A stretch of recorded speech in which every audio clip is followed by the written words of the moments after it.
So this week on Crap or Craptastic, me and Ryan watched the Netflix original Adam Sandler movie, The Do-Over. Yes. And uh, I would do over this idea of watching the movie. I didn't like it at all. You know, I About guess 1 hour in, I sent Brian a text message saying, "I don't know if I can finish this. I lost interest in the whole goddamn movie 45 minutes into it. It's an hour and 48 minutes long. And 45 minutes into it, I was like, I walked into my all kitchen, right. like Well, hey!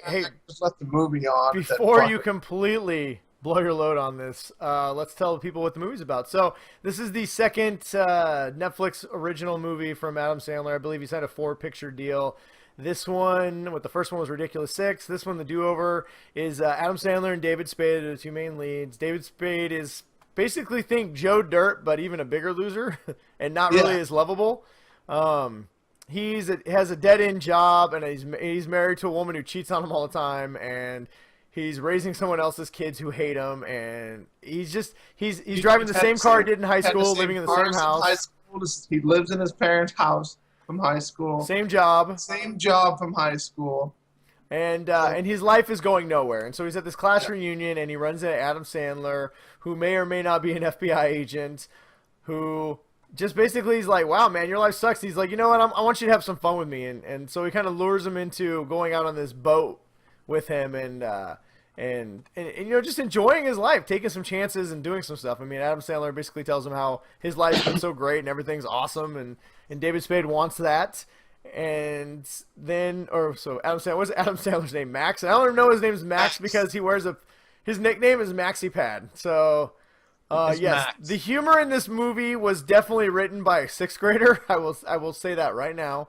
That being said, Yes. it's like a rated R movie written by a sixth grader. So, yeah. Side note: if you're a parent, do not let your kids watch this. This is it says TV mature, but it is a hard rated R movie. There is lots of Yeah. swearing, nudity, a lot of really You see homoerotic stuff in testicles. this.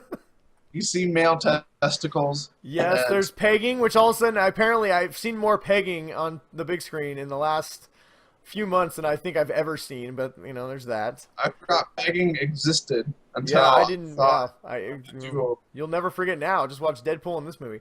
yeah. There's so, but anyway, and then the story kind of goes on. So basically, the boat they're on explodes, and Adam Sandler has faked their deaths, and they decided to do it all over again. So that hence the name of the Do-Over.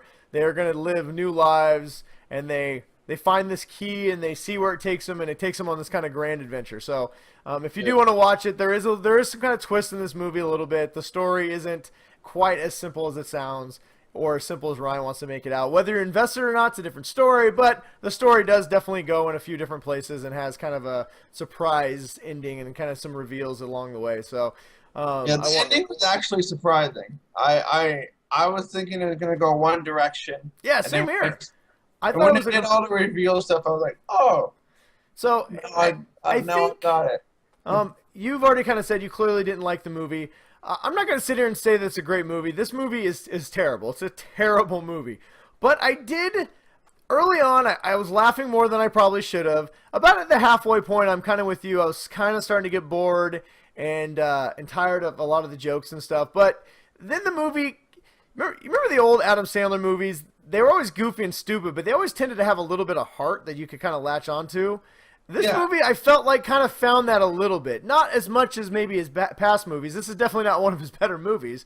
But I felt like this movie had that same Adam Sandler heart a little bit in the last act, in the last 40 minutes of this movie, that kind of, when some of the reveals happened, it hooked me back in, and I actually wanted to see how this movie ended. And I'm glad I did because the ending was pretty funny. There is a gymnastic giant German guy who is so. Yeah, see? You just mentioned when Ryan laughs. There is some funny Jumped stuff over in this the trucker movie. doing like he's like 10 feet tall. Well, they get to this weird, like, homoerotic torture thing at the end. It's Yeah. really funny. Okay, I gotta admit that part I was laughing when Adam Sandler was trying to convince him that because I'll just ruin it. So the guy is going to torture Adam Sandler, and Oh, he's going to do it by by sticking something up his ass. This But giant Adam like thing Sandler's club. like, oh, that's pretty gay. And the guy's like, I'm not gay, and so basically Adam Sandler's trying to get out of it by convincing the guy that. Well, the guy's like putting glass on it and, and like all these terrible things, and he's gonna shove it up his ass. Yeah, and this just the way he's talking, he's got that creepy German voice. He kind of looks like an old version of remember the German bad guy in Die Hard? Not Hans Gruber, but his henchman, the blonde guy. No, I can't remember off the top of my head. So but this I know German what you're talking yeah, about. this German guy looks like a really skinny version of that guy. Yeah. But No, like you said, it does have some heart toward the end, and when it finally gets to the reveal, you're like, oh, okay, so this kind of makes sense. and it has a really honestly heartfelt like ending. I mean, I'm not gonna say you're crying or anything like that, but this movie I did not expect to feel the way I did at the end of this movie halfway through it. Yeah. So, I mean, I thought the jokes were funny. I mean, they're definitely 5th, 6th grade level stuff. I mean, if farts and pegging and guys getting shoved up their butt is hilarious to you, then this might be the movie. I mean, we're talking, David Spade gets a tongue ring he gets a tongue ring put in that actually ended up being a penis ring. And so he's like, he's pulling it out. Penis stud. And some of the acting is, I mean, some of these stories is terrible. Like, what's her name? What can I remember her name all of a sudden? The girl at the very end that David Spade falls for. Paula Patton. Yeah. Her character, she's obnoxious until later in the movie, but you're just like, this isn't a real character.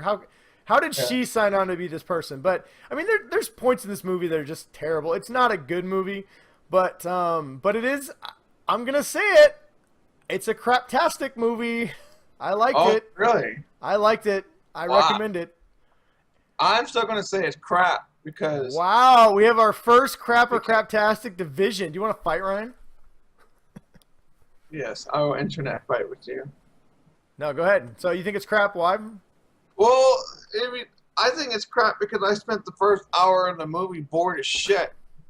Oh, come on. It was funny when he shot. No, when the girls, we got the girls to show. No, when he got the girls to show them their boobs, and then they asked David Spade to drop pants, and so he dropped trowel, and they laughed at him, and then he shot the flare gun at him. That shit was funny. I chuckled. The only other part I chuckled at was when the guy that's been chasing him pulls up in the car next to him. And he said, and God, what was it he said? He said something, how do you like the side of the road? He just hits the car. Yeah. The car, he flips. because usually in the movie, there's like a car fight and stuff like that. Like Adam Sandler car just taps the car, and then that one like just goes off the road and just starts like and then, and doing all this shit. But then when they take him, I laughed at that part. when they take him to the hospital and then it pans out and you see his arm, dude, I was dying. Yeah, I mean, it had a couple of parts, but well, I think it's. So we've got the second Adam Sandler movie. I think it's obviously way better than Ridiculous 6, but Ridiculous 6 was so far down there on the scale of crap that it's still crap to me. Ridiculous 6 was garbage. Fantastic 4. Maybe it's just the quality of movies we've watched on Crap or Craptastic why I'm actually giving this a Craptastic, but because I mean Hot Tub Time Machine 2 was garbage. Fantastic 4 was hot steaming garbage. Now is this a good movie? So Ryan clearly gives it a crap for all the reasons you just said. Me, I'm gonna say this is craptastic just for the simple fact that it had more heart than I thought. I was not by the end of the movie. I really did want to know how it ended, and I felt much different than I thought I would, and I cared more about the characters by the end than I thought. David Spade, you can kind of take him or leave him. I really didn't care much about him. Adam Sandler and his story, I was much more vested in his story than David Spade's. But I thought it was funny. There's definitely a lot of missed jokes and times you're just like, wow, this is lowbrow humor at its finest. But ultimately, I think it's worth an hour and 40 minutes of your time. I mean, have a few drinks, sit and watch it. And considering you can watch it for free on Netflix, I'm going to say that this is a craptastic gem and you should totally check it out. And I obviously disagree. What So, an idiot. don't watch it. You don't need to waste your time on You it. have no soul and don't enjoy fun things, Ryan. I don't. No, that's all right.